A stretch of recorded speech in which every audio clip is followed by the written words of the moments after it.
playing a variation of Omega Ball. Omega Ball is a three-team sport where there is three goals. You'll see I have these 11 stuck in here. Those represent which goal. So this is black goals to defend, red goals to defend, and blue goal is to defend here. Um, it's basically a normal soccer game, but you can score in either direction, and there's three teams on the field. You're trying to score into these goals.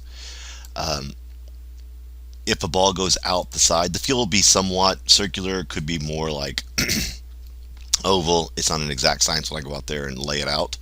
If the ball goes out of the outside, so let's say blue kicked the ball out here, whichever player gets to it who's not blue first is a throw in for them. And they can throw that ball in. So they can come, so the ball goes out right here. They could literally have a throw in right next to the goal, trying to connect and get opportunities through it. What I would suggest is that, depending on your numbers, you identify maybe two defenders. So black's defending this goal with two defenders. Black has two midfielders who will run and support the attack to try to create three players in the space, and they will leave one player in each of the other offensive zones so that they can spread out and support in multiple directions. If you have five players, maybe you have one defender, two midfielders, and then one and one out.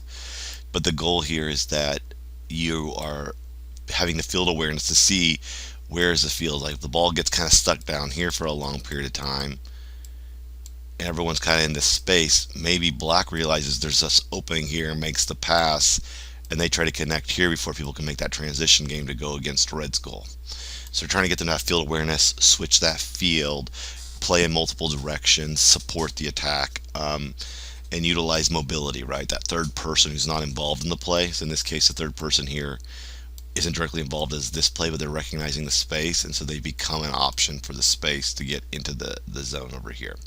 Pretty simple game, pretty fun. The kids will run a lot. The players will run a lot through this activity, get a lot of physical activity. Lots of teaching moments inside the space about spacing and movement, decision making. So it should be a good time. These goals will be very small. I think 4-yard goals is what I'll set up.